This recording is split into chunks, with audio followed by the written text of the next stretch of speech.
Hello, and welcome to episode 11 of the Ohio WIC YouTube formula series. I'm Christian. Today we'll be talking about the WIC formula availability letter, also known as the Medicaid letter. Right now, if someone needs assistance with a special formula, WIC is the first payer, which means it's the first place to go to see if the product they need can be covered. However, WIC is only supplemental and our formulary is not all-inclusive. If WIC cannot provide some or all of a formula for any reason, Medicaid is the next payer. Medicaid doesn't have the formulary restrictions that WIC does, but like WIC, they do require a medical necessity. There is a prior authorization that is required before Medicaid will pay for a formula. Medicaid reviews each request that is submitted on an individual basis, so WIC participants should always be encouraged to submit for their desired product.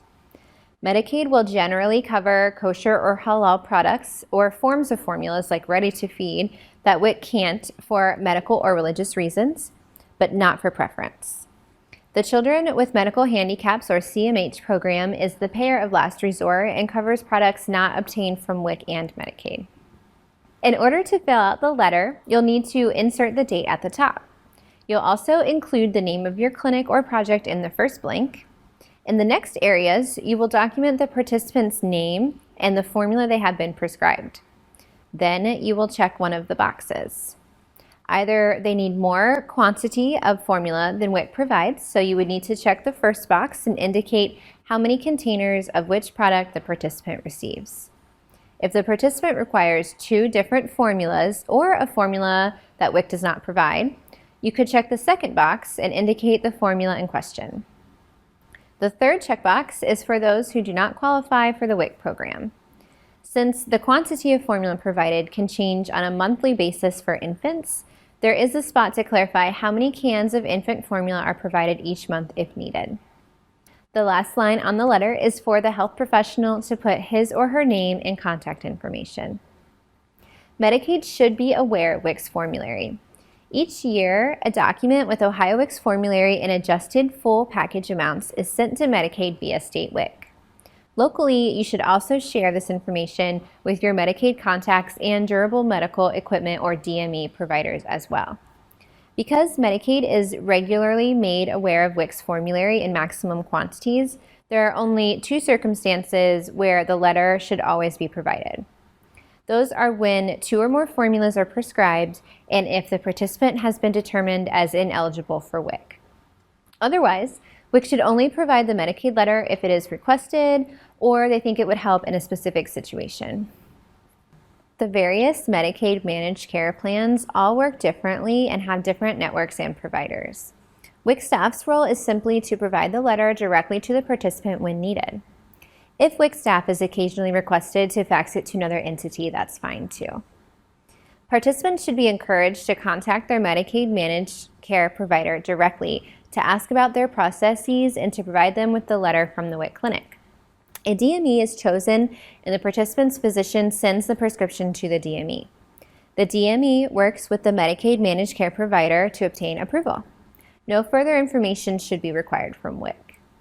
The process is fairly straightforward on WIC's end, but sometimes there's confusion about how we should handle things when a participant needs two formulas in the same month, since we know WIC isn't federally able to do that.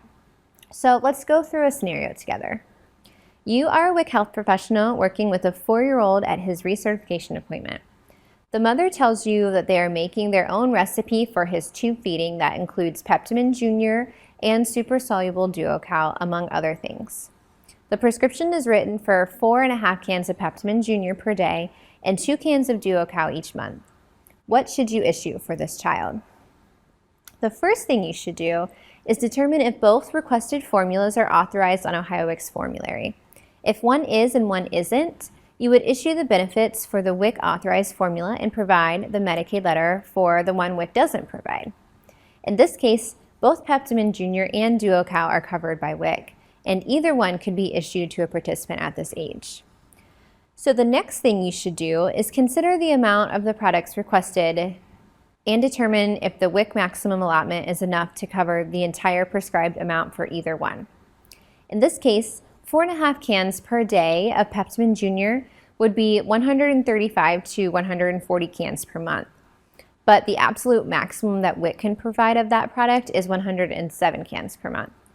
This is at least 28 cans less than the participant needs. The super soluble DuoCal being requested is 2 cans per month. That's WIC's tailored 3 package. So what should you issue? There are a few options to consider. Number 1, is it best to alternate formulas? Issue a full package of DuoCal in the first month, which is 5 cans and would last almost 3 months, followed by 2 months of the full Peptamen Junior package. This is possible, but in this case, it wouldn't meet the participants' needs for either product.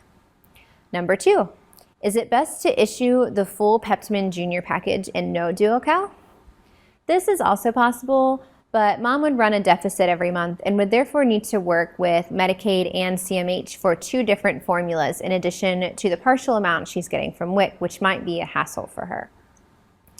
Number 3, is it best to issue the 2 cans of super soluble DuoCal only and no Peptamen Junior?